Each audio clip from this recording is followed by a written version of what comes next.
Hi everyone, thank you so kindly for joining us this evening. Please welcome to Green Apple Books on the Park. We have the pleasure tonight of welcoming Katie Holten and Forrest Gander for a celebration of Katie's book, The Language of Trees. Let's give them a hand. Language of Trees! Thank you so kindly for joining us here in person. I appreciate you so much, and also online. Hello online, we appreciate you too. We are broadcasting tonight from San Francisco, California. We're on unceded Ramaytush Ohlone land, so thank you for joining us. And as an aside, if you'll join me in my pledge, I would encourage you every time you hear a land acknowledgement to donate to an indigenous organization that's serving the Bay Area, something that we're trying to do here at Green Apple.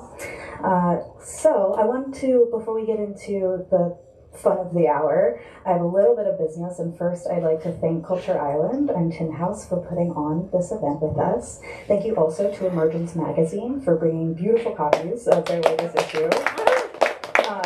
And a tote bag, which features Katie and Forrest's work, and the tote has their work on it as well. They're very cool. They're at the front register. You can see them there. They're available for purchase. Brief business, and then we'll get to the fun part. Please do check out our full event calendar at greenapplebooks.com. If you enjoy events such as the one you are currently attending, you might like what else we have going on this season.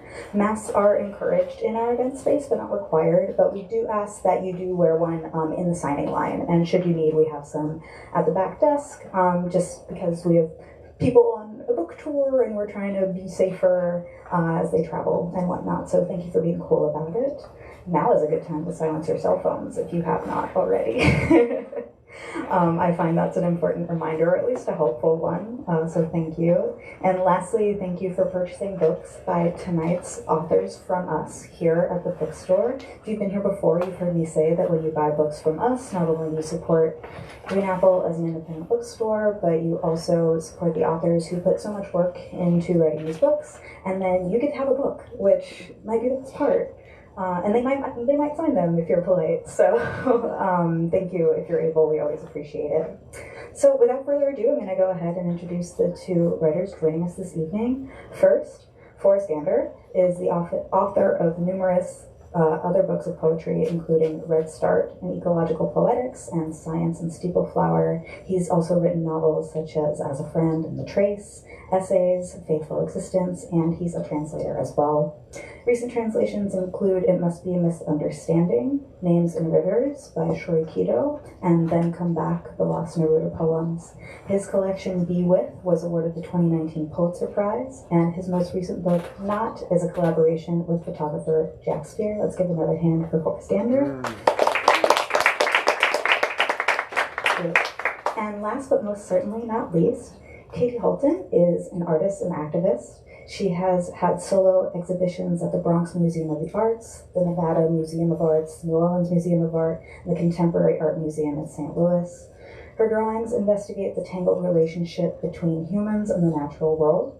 She's created tree alphabets, a stone alphabet, and a wildflower alphabet to share the joy she finds in her love of the more than human world. Her work has appeared in The New Yorker, New York Times, Art Forum, and Frieze. She's a visiting lecturer at the New School of the Anthropocene. If she could be a tree, she would be an oak, which is a fantastic choice. And her book, The Language of Trees, is the reason we're here tonight. Let's give another hand for Katie Holten. Hey!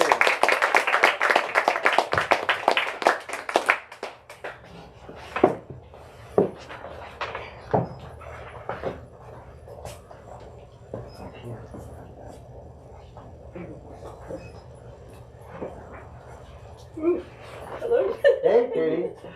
I'm up for a test. I presume this is on, and you can all hear me. Yeah. Hi. It's so nice to be here. Can you hear her?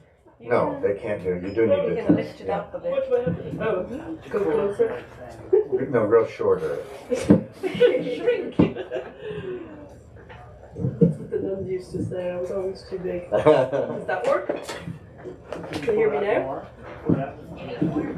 Anybody good at these things? I feel like a rock star. You are.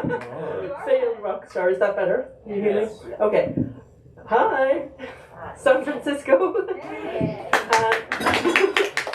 And a huge thank you to Cara for hosting and taking care of the logistics, and to Tin House for the invitation and helping create this book. And Forrest Gander, it's incredible to be here with a contributor to the book, because this book, we're going to talk about it, but it really is all about the contributors. So I'm going across country.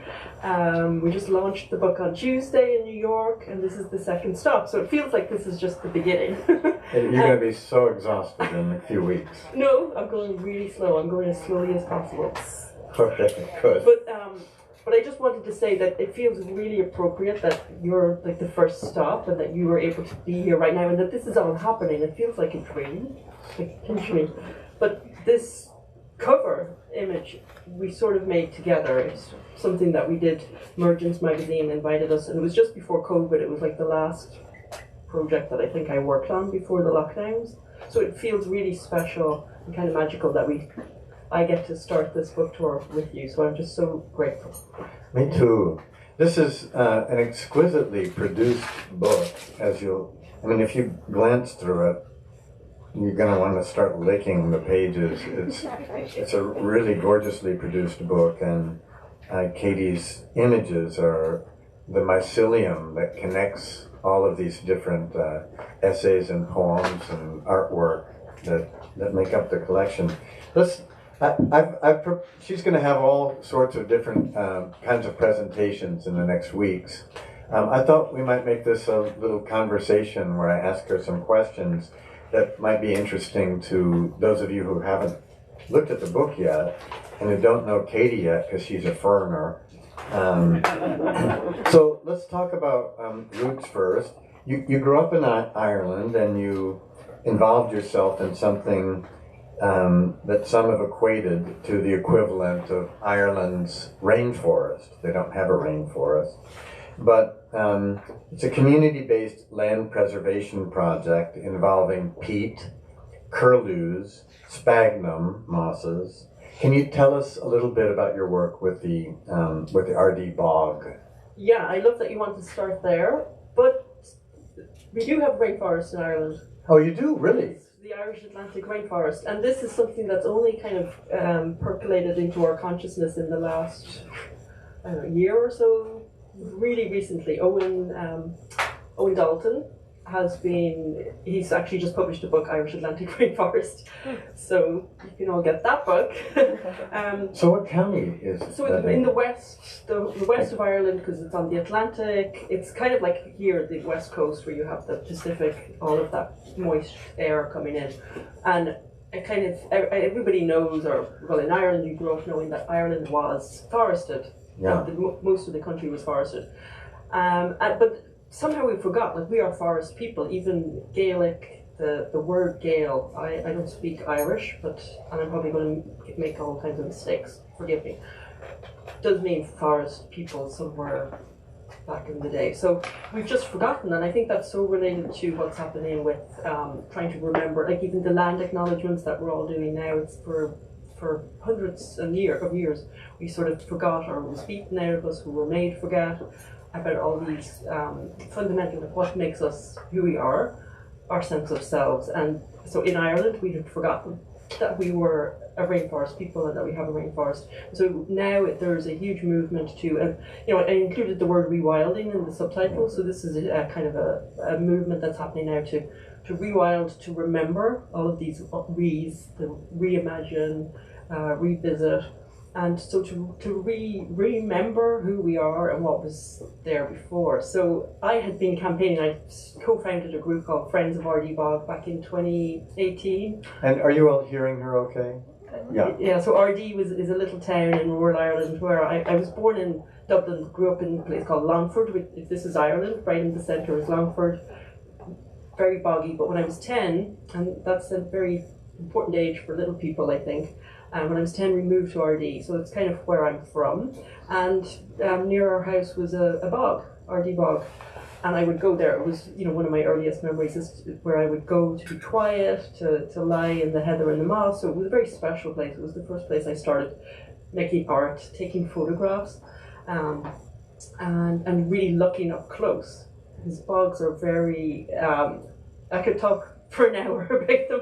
The cliche is that it's just a brown bogland, a wasteland, that there's nothing really there. But when you look close, like anything, you see all these jewels, the lichen, the reindeer lichen, the tiny little devil's matchsticks, the sundews, that they're actually carnivorous and they trap insects. And people don't realise that we have these magical things in Ireland. And so it's like anything, you look closely and you see more and more and more, like fractal like. And so the Irish government, said that they were going to build a road through the edge of the bog, and I said, no, you're not. And a lot of my neighbours, I didn't realise it at the time, were also writing letters and emails to elected officials saying, we live here, this is a bog, a peatland, it's very precious, and we don't think this is it's not a good idea. So, long story short, I got connected with some of my neighbours. We just lived down the road from each other, but we didn't know because, it's rural Ireland. It's not like the city where you're all in streets and you can just walk around. It's disconnected. And created Friends of Ardee Bog. And the incredible thing is that when you're on your own, you feel powerless, but when you get together with other people, it's like one of the most important things you can do. You become powerful. So we were able to campaign. I created a petition. We got over 10,000 signatures. We went to the Dáil, which is the Irish government offices, to present the petition and meet ministers. And so it's ongoing. They still want to build this road, but we are fighting. We're taking them to court. Stay tuned. But so while I was doing that, I didn't realize we were using this phrase because this was well known that Ireland didn't have a rainforest, so the bogs were our rainforest. Yeah. And then in the last 2-3 years, like I guess during COVID, I discovered Owen's work through social media, how I've met some of the people who are here tonight. And community and conversation realized, and he had discovered it himself. He moved to rural Ireland and discovered that what he was seeing, it used to be farmland, but then when it was left rewild, that it was actually a rainforest. It has all the epiphytes and everything that you need that technically makes it a rainforest. And so this movement is snowballing and it's really powerful right now. So bogs and very different, uncharismatic landscapes, whereas the rainforests are extremely charismatic. So I think Owen and that movement for the Irish rainforest is capturing people's imaginations, and the bogs a little bit, because it feels like it's the heart of Ireland. It's very connected to our culture because we literally dig up the bog, the turf, and put it in the fire to keep warm. Yeah. And it means a lot to people. So it's very politically charged because a lot of households in rural Ireland would depend on this.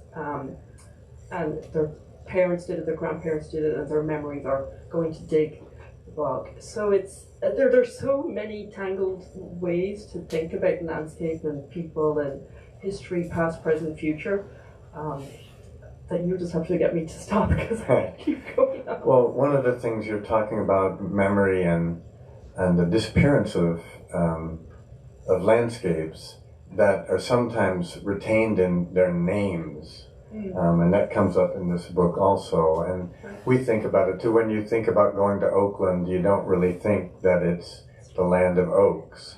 Or when you go see a concert at the Meadowlands, it's like, where's that meadow now? But a lot of, and the native names also for places that have changed dramatically, but that are, remain like fossils of what was there before. In 2019, you were involved with something called Climate Strike too. What was that? Well, the Climate Strike, I have my bag down there with the Climate Strike patch. This patch I actually got when Greta Thunberg was outside the UN before we had the giant climate march in New York. So it kind of means a little bit more because obviously her movement was so powerful that she started. But I feel like my whole life I was climate striking. I didn't realize that's what I was doing. So when Greta appeared, and obviously it means a lot to me and she means a lot to a lot of other people, it's like she was able to put her finger on the pulse and just straight communicate something that had felt very frustrated about for a long time as a visual artist, making visual works. Some of them were spinning around on the screen, hoping that they would be read by members of the public or the audience, and see what I was trying to get at. You know, because for me, my work is about questioning and exploring and asking questions. As an artist, you can kind of fall into little wormholes that maybe other people can't, because we are all busy in our lives and we're contained in these little boxes. And when you're an artist, you can wiggle around and float between. And your life as an artist, I mean, sort of this book comes out of some work that you did earlier in 2020, while you were working to preserve the Ardee Bog. You had a show at the Visual Centre for Contemporary Art in Ireland, for which you created an Irish tree alphabet with the aim of stimulating interest in reforesting. Yeah, that's the New York one. Yeah, so this book actually grew out of the book about trees, which came in 2015. Even earlier, yeah. Even earlier. Yeah. So the Irish tree alphabet was always in me before. So the tree alphabet, which is what's used in here. So I don't know if everyone, maybe some people here don't realize what the book is all about. It's everything in the book is translated into trees. So here there's a selection of 26 trees, one representing each tree in each letter in the alphabet. And my tree drawings were scanned and then transformed into a font, so you can type with trees. So when you type on your laptop, the tree appears instead of the letter, so you can like reforest language. So and then she has lots of variations on it. These look like spores. Interactive. Like this, as opposed to. You keep talking. Oh, great. So the tree alphabet. So I knew I wanted to make a tree alphabet. I made the tree drawings, scanned them, we made the font. There's some more abstract. And I think it grew out of the fact that being Irish, I had grown up knowing that we have an Irish tree alphabet, which is medieval. And there are some images that might be hard to see here with the light because they're quite delicate. But the Ogham, O-G-H-A-M, or Om, it kind of sounds like Om, the sound of the universe. I'm just trying to find so this medieval Irish tree alphabet is something that I was never officially taught at school, but it's just something you all, as an Irish person, you grew up knowing about it. And so it formed, and I only thought about this when I was, during lockdown, when I was doing my research into the Irish tree alphabet. It's formed the way, so it's from the 5th century, approximately, it's all very vague, the way a tree grows. So these Are you talking about letters, Ogham? Oh, yeah. So these are words. Each one of these stalks or trees is a word made up of letter by letter by letter. So you have the central line like a trunk, and then the lines coming out represent the letters, and they build up on top of each other. So it's like an organic alphabet. When I realized that, it was like literally, it made so much sense, because back then you had trees and plants and that they grow and there's the cycle, and you have, like now I came from New York, you have spring. So we're finally seeing buds and life. It's not quite the same here in California where it's eternal life. But just to realize that people back then were communicating to each other in this way that felt so organic and real, the way the plants would grow. So it felt, but it's kind of slightly, I hope I'm not confusing you all, but I made the alphabet, what I call the tree alphabet, to make the book about trees, which turned into this book, The Language of Trees, because I am Irish and this Irish tree alphabet was inside of me, but I only got to make the Irish tree alphabet during lockdown afterwards. It's a little bit confusing maybe, but it all makes sense. I'm so glad you told me how to pronounce that. I was going to go around saying Ogham all of my life. I think, yeah. Yeah, and I like to think of Om. Even I made an Om drawing especially for the book. It accompanies the... Yes, so this is the Irish tree alphabet. So this was all made during lockdown. I never got to see that show. I had to do it via Zoom. I'll try and find the ohm. Oh, here's the forest. There you go. Ah, Oh yeah, there. So that's the ohm, and there are the Irish trees. Each letter, the A to Z. so her alphabet is deployed in all these different ways between essays and poems by scientists and writers, and so it's full of incredible factual information. Also, one of the things that comes up in an essay called Tree Theory by Brian Enquist is that Leonardo da Vinci, who turns out to be a pretty smart guy, noted just from his observation of trees that, this is Leonardo, all the branches of a tree at every stage of its height, when put together, are equal in thickness to the trunk below them. All the branches of a tree at every stage of its height, when put together, are equal in thickness to the trunk below him. And then that's been proven mathematically. And I think Richard Powers even brings it up in his book. So I found the own drawing. So it's good. ink drawing. So these were made during lockdown as well. Sorry to keep talking about lockdown and traumatic things, but it's basically the word ohm written. And this was a phase where I was writing words and then pressing them, like almost pressing a flower. So you read it like this, and it's ohm. And because I started meditating at the beginning, March 2020, and I've been doing it since then. So Om is the sound of the universe, and it sounds just like Om, the Irish medieval trio. So it's all means something. Well, speaking of sound, you somehow got permission to use Radiohead's song. Well, that was one of the very formal permissions where I had to go through. It's not directly through personal connections with Radiohead, sadly. I'm sorry. But most of the book is more organic, like us having a conversation. I said, hey, can I invite you to do something that you might not have time to do? So in your afterword, you call the book a book of love. Your book, you call it a love letter. Yeah. And you mentioned ghost forests, something that Maya Lin also writes about in the book. Those two things, the love letter and the ghost forests, are related. Can you tell us how? Yeah, it's some. I don't know. Maya Lin made a piece called Ghost Forest, and it was 2021, I think, in Madison Square Park. It was a public art project, and I had actually made a ghost forest. I think it was 10 years before that, inspired by Elizabeth Colbert, who's also in the book. And Elizabeth Colbert had written an incredible series for The New Yorker called The Climate of Man. Probably in 2003, maybe she started writing it. 2005. And it, her writing is so beautiful. I think she's one of the most important writers, well, has been for me anyway.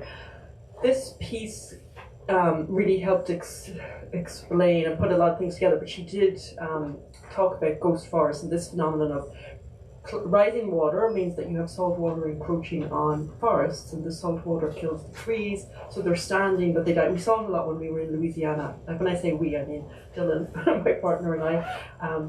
So Dylan and I went driving around and met a lot of people when I was doing some research in Louisiana and saw actual ghost forests. So they're standing, and a lot of people, especially in the East Coast, there are a lot where they're standing sickly dead.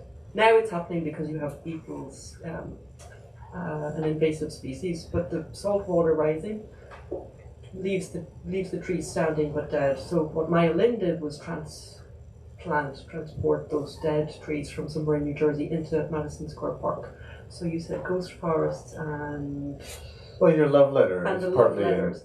So when I made my ghost forests a long time ago, they were casts of actual trees. So I used papier-mâché, newspaper. A lot of my work is recycled, which makes sense when you look at this book, which is recycling and gathering together existing work. It's very low-tech. I'm a visual artist, but I make things like a tree school, which anything could be a tree school. So I'm low-tech. I use pencil, paper. I go for walks. Walks are part of my practice. And the papier-mâché was very easy to use because there's lots of paper lying around. You can recycle it. And so to cast an actual living tree, and then so just paste the newspaper around it, let it dry, and then remove it. And I did huge living ones. I did one in Germany where it was very huge, massive. But these smaller ones were very simple. And they were like, to me, it seemed like a line drawing. So it was like taking a line for a walk, this little exercise you do as a kid, but you could do it with an actual object. And so to me, that's, if you love something, you caressing it, that's what you do with papier-mâché. So it was this real, very fundamental, simple, to me, it's very obvious, but I don't think a lot of people actually saw the work that way at all. In the art world, there's a very strange way of looking at what art is, and I was much more hands-on. I'm caressing these trees, creating these simple black lines that were a ghost forest. And it's kind of like I did a lot of weed work where I was transplanting weeds from city streets, and that's in a way maybe similar kind of way of loving something. By maybe it sounds harsh to weed to pull something, but it's going to be sprayed. So what I'm doing is maybe loving it in a way by removing it and putting it somewhere where it might be tended or taken care of. Yeah. There's a famous ghost forest in Japan, not far from Mount Fuji, a forest that, partly because they have built roads straight up Mount Fuji now for tourists, and that's changed the weather pattern, and now there's a tunnel of wind that comes down, and it's killed a whole lot of the trees. That now it's called there the suicide forest, because people go there to kill themselves because it looks like a place where you want to die because everything else there has died. Chelsea Steinauer Scudder, she writes about... Sorry, I thought you were speaking Japanese. Oh, yeah. My COVID brain. Not yet. Oh, can we talk about translation after we talk about Chelsea? Yeah. But she just says something, she has an essay that's about the migration of trees. And trees haven't been talked about in terms of their migratory patterns. I thought you might just say something about that, because we all know that trees here in the United States and everywhere have changed their locations over time, often after glaciation periods.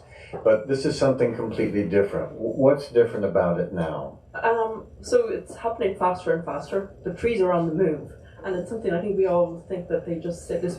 We had the launch 2 days ago in New York City, and we were outside. We were lucky to have it in the Elizabeth Street Garden. So beautiful. But we were actually under blooming Callery pear trees.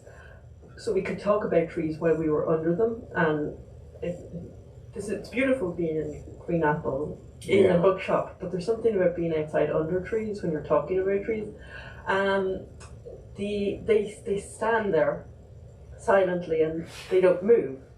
And it's one of the reasons I think I needed to make these tree drawings and then the alphabet, because it was a way to slow down and make people look at the trees and how beautiful they are, and they actually are there.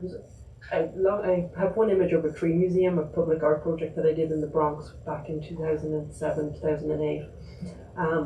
And I grew out of conversations with people, and I realized there were people in the Bronx, kids, teachers, all kinds of people who weren't seeing the trees as being alive. They were just another part of the city infrastructure, like lampposts, tree, fence. And those conversations, I think, led me to making these portraits and these simple drawings as really a way to show the quiet, simple beauty of the trees. Anyway, this is a long way of saying we do tend to think of them as beings that are not moving. And the reality is that over the time scale, because this is the issue, right? We're humans, so our sense of time is very broken in a way. It's wrong. We need to think. I try to think more in tree time, which I feel is circular. So past, present, and future, like tree rings, is connected, rather than this linear. The past is behind us, And there are indigenous cultures that say the past is in front of us and the future is behind us, but there is a looping, I think, that goes around. And so if we can fall into tree time, I think it will really help us with all of these huge, the systemic issues that we have, and how we can maybe begin to think about fixing things. But so the Chelsea's work is looking at you need to think on a different time scale to see the trees moving.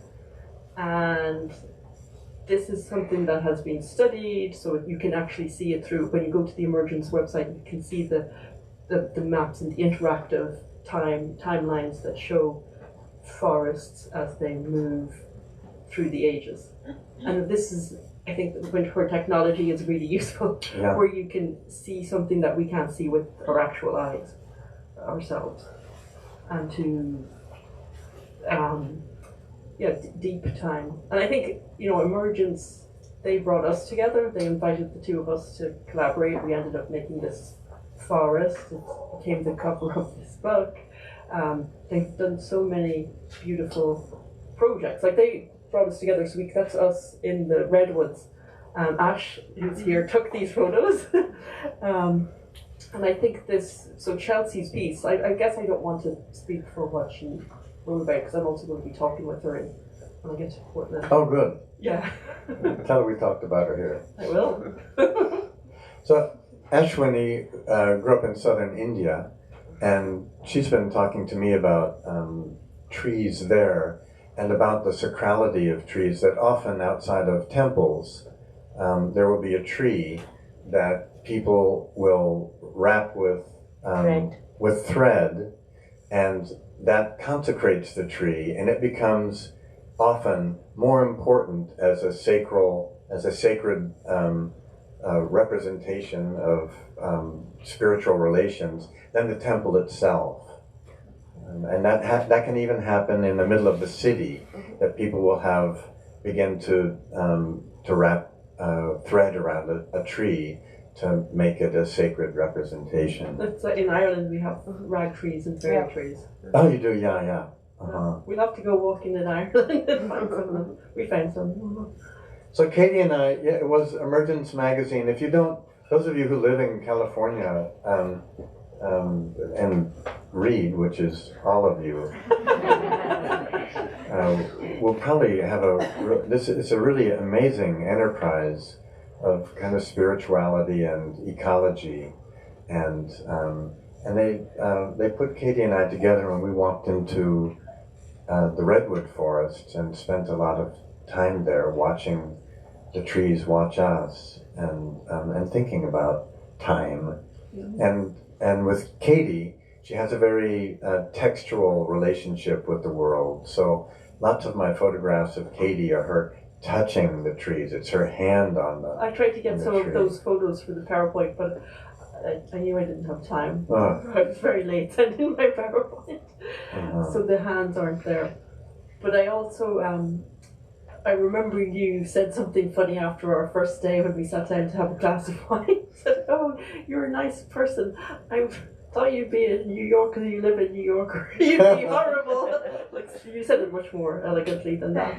But it kind of struck me about, you think about people like where they're from or where they live, and I never think of myself as a New Yorker, but of course if I say I'm coming from there, somehow I can't articulate what it is I'm trying to say about that. The notion of a New York minute, that things happen so quickly there. Nietzsche called himself a teacher of slow reading, and now there's a slow cooking movement. I tried to start a slow art movement. Slow art movement. Failed. And that's the thing I think about poetry in deserts also, that people, you go to the desert and you look and there's nothing there, and so you get up and leave. But the longer you stay, the thing John Cage says, if you look at something for 15 minutes and you're bored, look at it for a half an hour. And then if you're still bored, look at it for an hour. And it opens up. There's a incredible dance couple, Eiko and Koma, post-Buto dancers, who move with incredible slowness and I've been to a number of performances where people will come and watch them dancing, and it's just so slow, they immediately leave.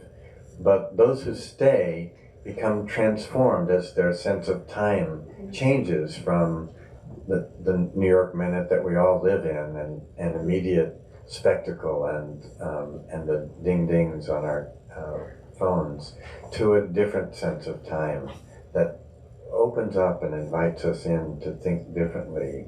Mm-hmm. Yeah, I think that's really something I was trying to do before the COVID came and stopped everything. I was trying to slow down for a long time, maybe, I don't know, 10 years. It was just all moving too fast, and that's definitely was a reason that I made the tree alphabet. Yeah. It was to slow down, because when you read something that's translated into trees, you have to pause to think, what is that letter? What is that tree? And your brain has to think differently. And so it was really a slowing down. Well, it was about a few different things, but also the act of translating, like was it Jennifer Croft? I don't know if she was quoting somebody else saying that translation is the most intimate form of reading. You really are. Well, I feel like I'm playing with the molecules of language. For me, that's what it's about. When you're translating, you're not playing with it, because you're doing something much more not scientific, but you have to be correct. Whereas I don't have to be correct, because I'm an artist. I'm just making it up as I go along. But it is an act of translation what I'm doing, but it's so different from your translating. Well, as I translate a lot from Spanish and with my co-translator from Japanese, and I think of it more as a spiritual activity than any kind of transcriptural activity. If it was just a matter of correctness, then Google could translate literature, but it's not. It's a matter of it. So the way it works for me, I think that the translator has to disappear, that you have to lose your ego and all the talent that you think you have as a writer. You have to let that go and listen so deeply into someone else's language that you hear the music in someone else's mind who may not even be alive anymore. And when you get that contact, you try to use all the skill that you do have to recreate that in the new language. But it's not a matter of correctness, it's a matter of like this blind feeling, I think. Anyone else translate here and have a take on it? Yeah. Now that you're referring to the audience, I want to mention that there's somebody in the back of the room who's also in the book. One of the incredible contributors, Amy Franceschini, is magically here. Amy, stand up. I can see you. Thank you, Amy. I hope I'm not embarrassing you. But I had no idea, because we're actually going to be in conversation in Philadelphia later this month, I think. It's all such a blur. So I had no idea that she was here. I thought she was in Philly. But when, social media, I was spamming everybody with my book tour. He messaged today going, "You're here!" So magically. So that's a shout out to social media and the fact that it's not all bad. But you just said something, Google translating. What about the chat GPT? Somebody, I have a semi-friend who keeps sending me. Okay, what's a semi-friend? He keeps sending me poems that he says he gets that the chat bot says are my poems that aren't anything that I've ever written or anything like I've ever. I don't know. Maybe he's a chatbot himself. Yeah, maybe so. Maybe that's the semi part of the But are you friendship. scared about it? About what's going to happen? Or maybe scared is the wrong word. No, I don't. I think that, like, even now, before that happened, are you scared of spectacle? We live in a time of spectacle, of images coming at us really rapidly all the time. With this PowerPoint. Yeah, that's not nearly, yeah, that's slowed down. But Trying that to hasn't, brainwash you all. I think that's created a kind of vacuum in people's souls, and that's why poetry, for instance, is more popular now in the United States than it's ever been. And the recent polls have said that the increase in poetry readership has been logarithmic in the last 15 years. And the greatest increase in readership is among the young and among people of color. And I think that has to do with the speediness and all the gimmicky stuff not feeding something that we're looking for. And that's a really important part of human experience. Yeah.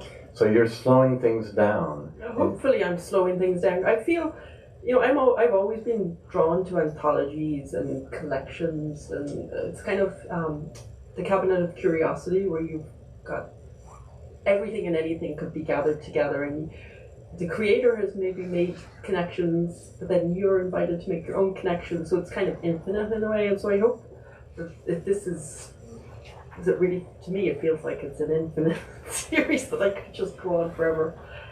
It's so delicious. Yeah, you want to lick every page, but be careful because it will disintegrate. It's recycled paper. And did you mention Richard Powers? Well, Richard I did, is yeah. Another generous contributor to the book, and a lot of you might have read his book, The Overstory. Well, when he was working on that, he knew that he had to really care for the paper that was used, as do I. So it was thanks to Richard that we actually have the paper that's in this book, The Language of Trees. Because the designer who worked on his book had to do a lot of research. It was very difficult back then to find paper like that because it costs more and it's more complicated. And so Beth Steedle, who worked with Richard on The Overstory and Bewilderment, was able to work with Tin House on this. And so we have the same paper, which means that it's, you can feel it, it's very light. I actually signed someone's book with a new pen that I got specially to do it, but it kind of seeps through to the other side, so I'll stop using that special pen. But why did I start talking about paper? Oh, I guess because it's so, when you make a book about trees, right, you have to think about how many trees go into the making of your book. So only a few went into the cover, I think, the hardback, and none in this. So yes, no trees were in the making of the book. So can I read the poem that we did? Yeah, I love that. So here's a little poem of mine that appears in the book, and it was written just purely through my relationship with Katie and our time in the redwood forest for the magazine that we've been bragging about. And it's called Forrest, with one R.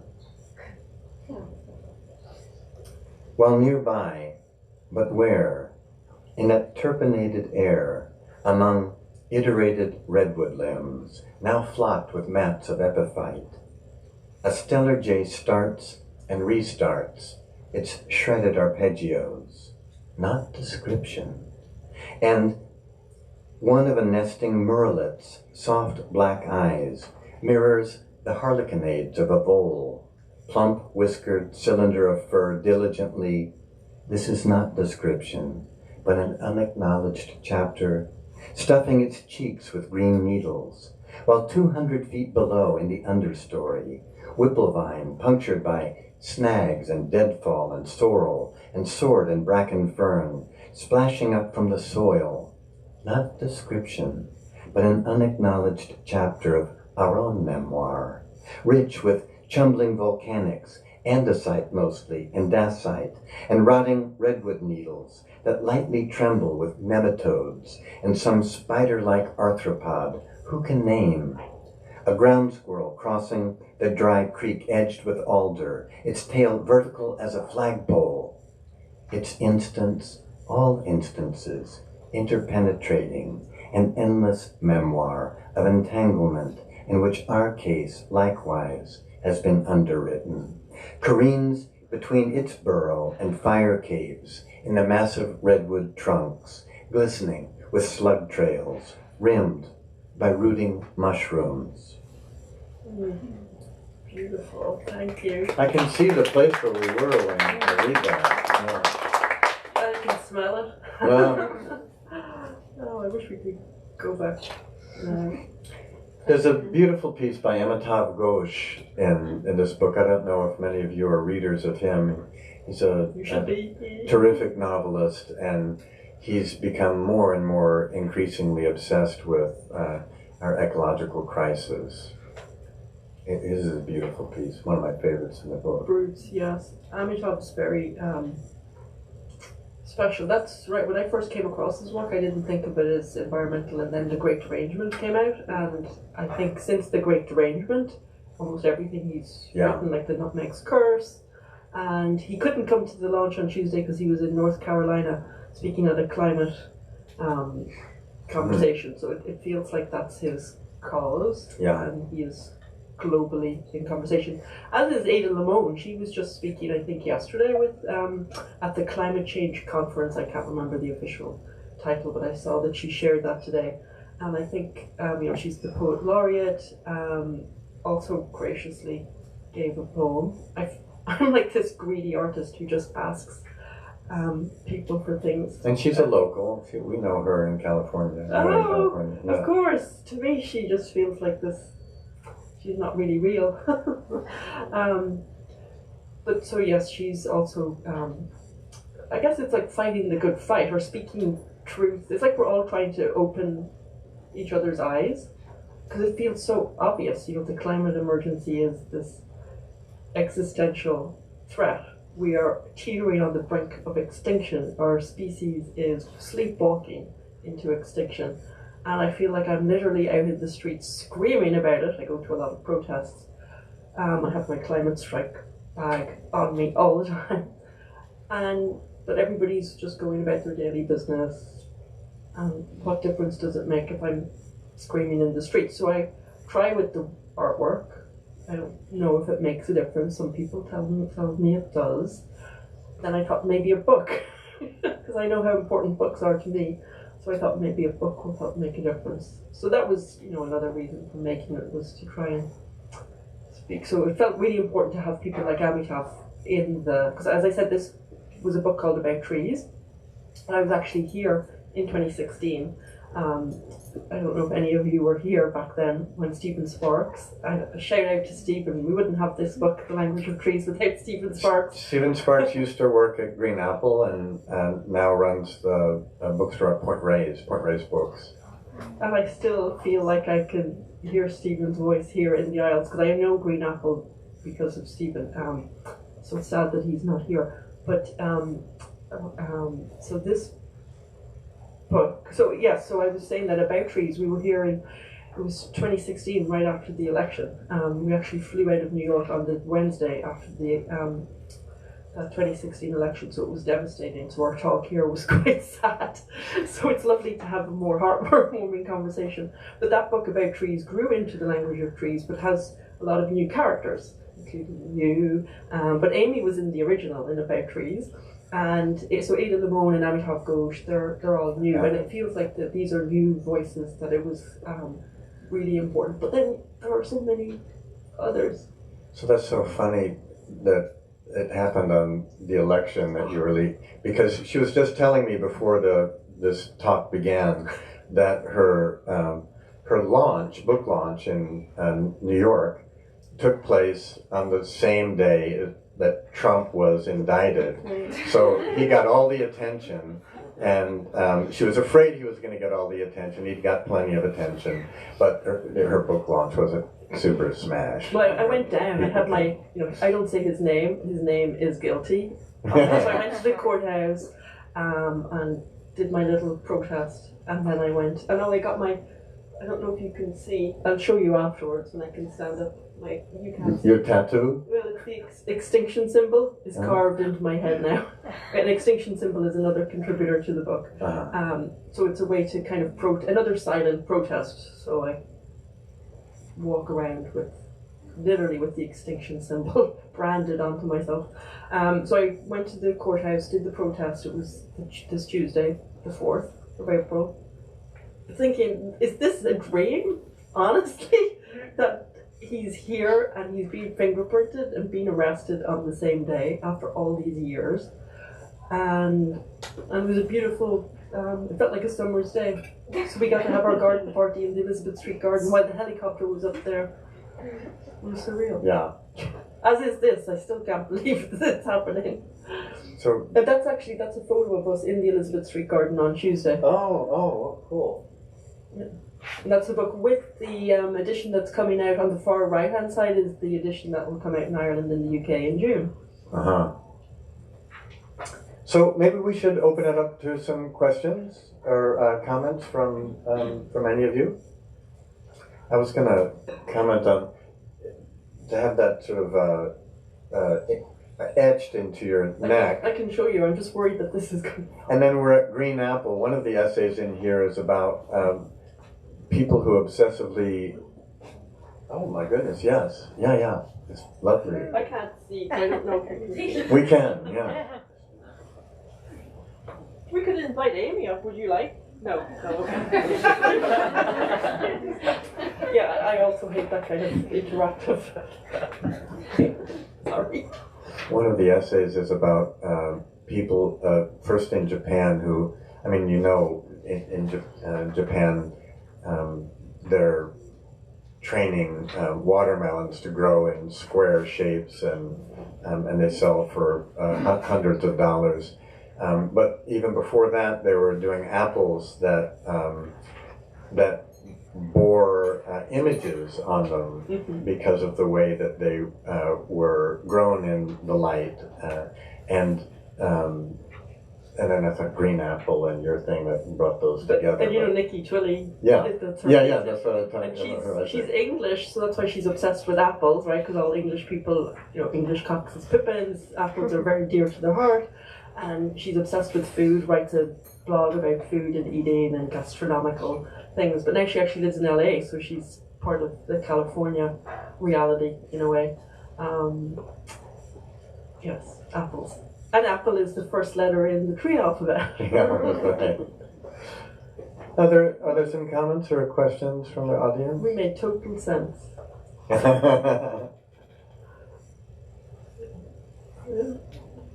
A little time because people are shy at first. Shall we pass the drugs out first? Wine. Do you want to read a little piece? Well, I'm wondering if I should read a bit from my afterword, because I'm not a writer, so I'm not a reader. Yeah, I think that's a good idea. See, I read a bit on Tuesday, so I don't want to read the same bit. But I haven't said much about the rights of nature, and that was something. That's one of the questions I had. Your very first question about the Friends of Ardy Bog and our Irish. You and others have been talking about the rights of nature. What does that mean, Katie? So, one of my T-shirts is "Protect the Rights of Nature." Well, it became very complicated with the Ardy Bog situation because some people, I said earlier about how it means so much and it's such an important part of our history and our culture. So when I started talking about rights of nature, this upset one of our new members who got very angry, and said, but humans, these people have rights, and we don't want to scare them and make them afraid that they won't have any rights because the bog has rights. And this is a really unfortunate way that the rights of nature is being seen in, at a local level. So in the big picture scenario, it's very easy to say, rights of nature, yes, we need rights of nature, and that's going to help us change the system. But I saw the ugly side of that at the real grassroots level where there's confusion. Unfortunately, people don't see the reality as nature is us. We are nature. So if campaigning for rights of nature is campaigning for human rights. And I wasn't able to get this message through, and that's when I got COVID. It was all, I felt like I was cursed by a witch. So I'm not into crystals and things, which is funny because you can buy them. We were walking on the hay today. But so it's like most things related to humans, right? It's complicated. It's very simple, but it's very complicated and complex at the same time.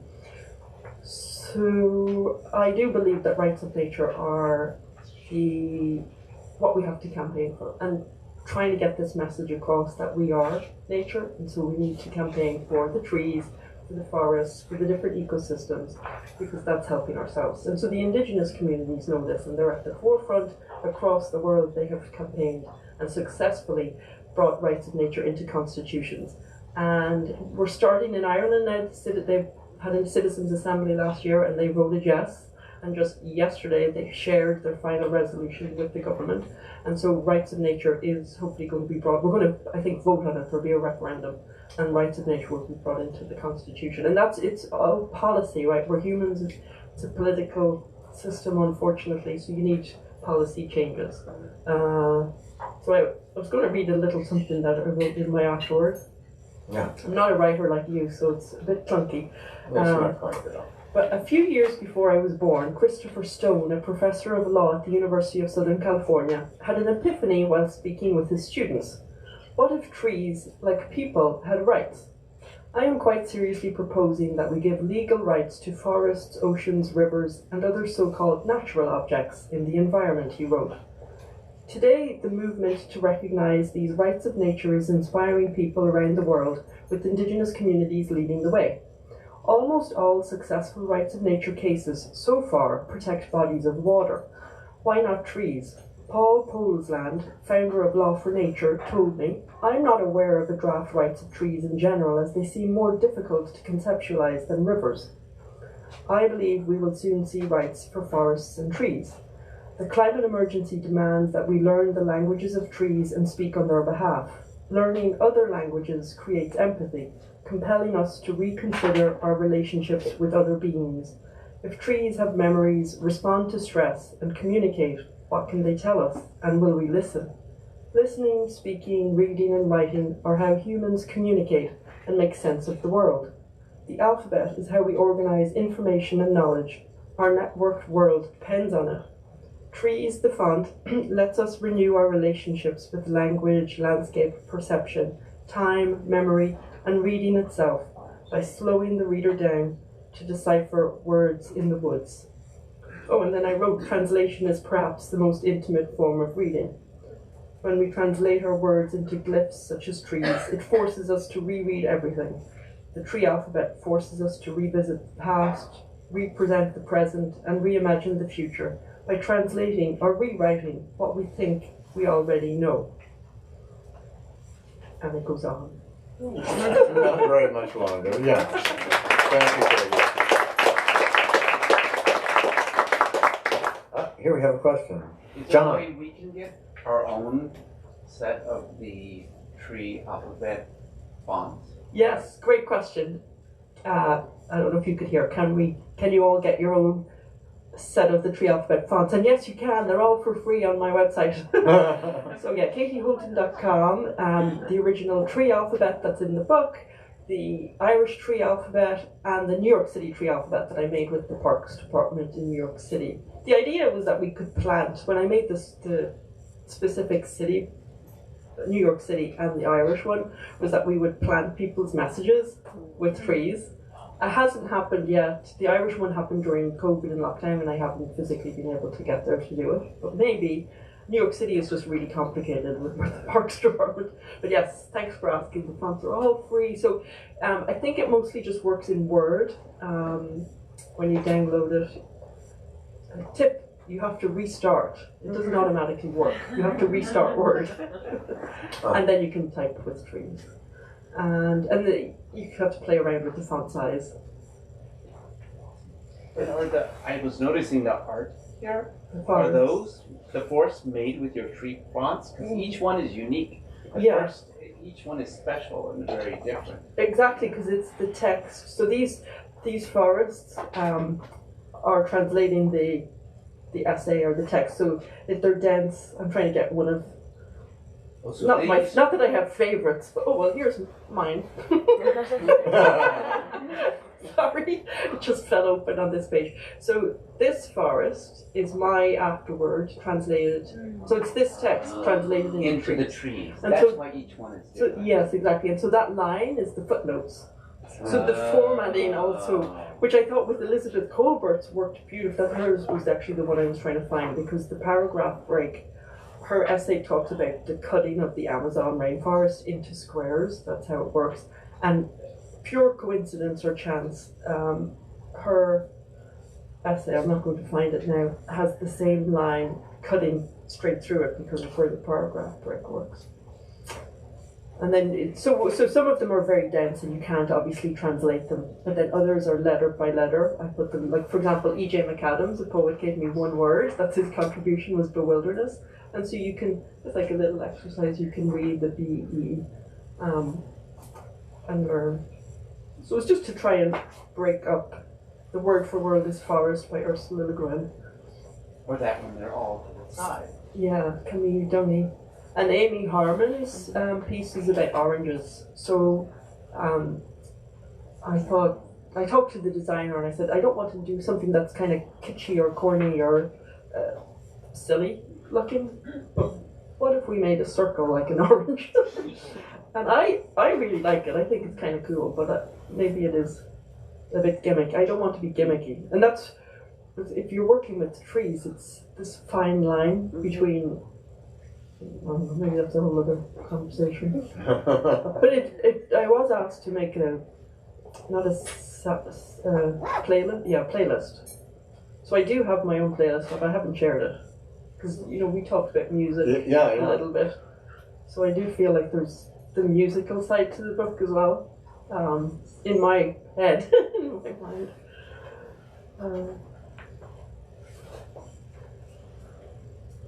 Yes. Yeah. Okay, we should wrap it up. Sorry. Hope you get your own copies and start writing each other. You can write her love letters in tree language. Thank you. Thanks so much.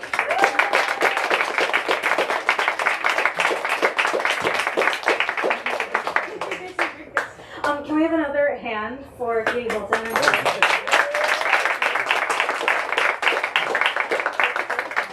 Thank you all so much for joining us. Thank you. And thank you, Amy. Oh, beautiful. It's spring. I don't want to be rude. Oh, was Amy here? I'm just joking. Thank you for your contribution to this book, and thank you for compiling this book and sharing it with us, Katie. I'm going to have Katie set up at the back desk here. We just asked that you wear a mask in the signing line, and we have some available at the back desk where my friend, Lori, modeling the masks so beautifully. Thank you so much. We have copies available. Masks are sexy. We have copies available at the front for purchase. You can find them there and bring them back here to have them signed. If you need to know where to go, I will gladly tell you. Thank you so much. We will see you next time. Thank you.